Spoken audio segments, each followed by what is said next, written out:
అందరికీ వందనములు. దేవునికి మహిమ కలుగునుగాక.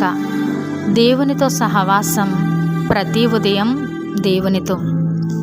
ఆదికాండము 12వ అధ్యాయము 2-3 వచనములు. దేవుడు పిలిచినప్పుడు ఎంతో గొప్ప వాగ్దానమును ఇచ్చి పిలిచెను. నిన్ను గొప్ప జనముగా చేసి నిన్ను ఆశీర్వదించి నీ నామమును గొప్ప చేయుదును. నీవు ఆశీర్వాదముగా నుందువు.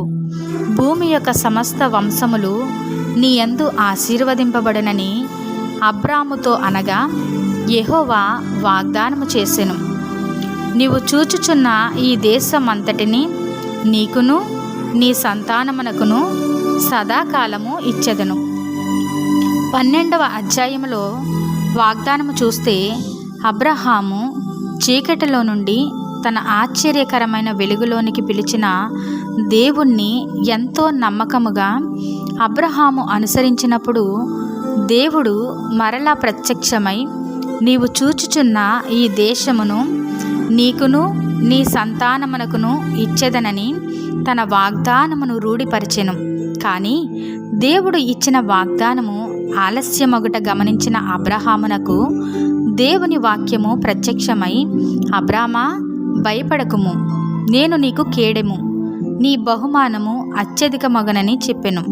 అందుకు అబ్రాము, ప్రభువైన యెహోవా నాకేమి ఇచ్చిననేమి? నేను సంతానము లేనివాడనై పోవుచున్నానే. దమస్కు ఎలియేజరే నా ఇంటి ఆస్తికర్తయగును గదా. నీవు నాకు సంతానం ఇయ్యలేదు గనుక నా పరివారములో ఒకడు నాకు వారసుడగునని చెప్పెను.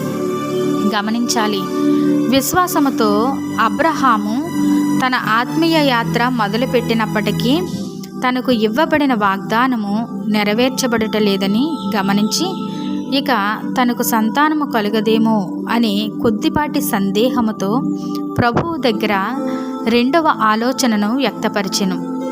నీవు నాకు సంతానము ఇవ్వలేదు గనుక ఇక నా పనివారిలో ఒకడు ఆస్తికి కర్తయగును అని అంటుండగా అందుకు దేవుడు ఒప్పుకొనలేదు. ఆదికాండము 15వ అధ్యాయము 4వ వచనం. నీ గర్భవాసమున పుట్టబోచున్నవాడు నీకు వారసుడగునని చెప్పెను. అవును, వాగ్దానము ఇచ్చిన దేవుడు మాట తప్పనివాడు.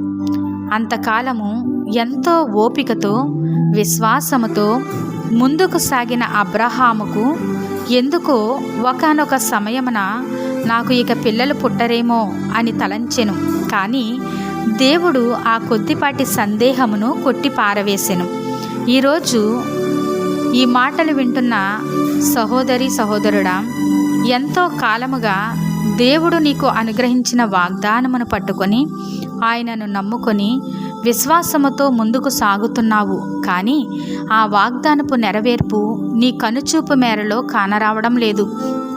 కనుక ఒకవేళ నీవు అధైర్యపడచ్చు, ఇక ఇది జరగదేమో, ఇక నాకు ఉద్యోగం రాదేమో, నాకు ప్రమోషన్ రాదేమో, ట్రాన్స్ఫర్ కాదేమో, నా బిడ్డల వివాహము జరగదేమో, నా జీవితం స్థిరపడదేమో అనే ఆలోచనతో ఈరోజు సతమతమవుతున్నావేమో.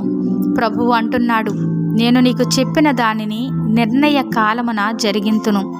అవును, నీ కన్నీళ్లు తుడుచుటకు, నీ కష్టాలు తీర్చుటకు, నీకున్న ఆపదలో నుండి విడిపించుటకు, నీ ఇంటిలో శుభము జరిగించుటకు మాట ఇచ్చిన దేవుడు తగిన కాలము కూడా నిర్ణయించును అని నువ్వు గమనించాలి.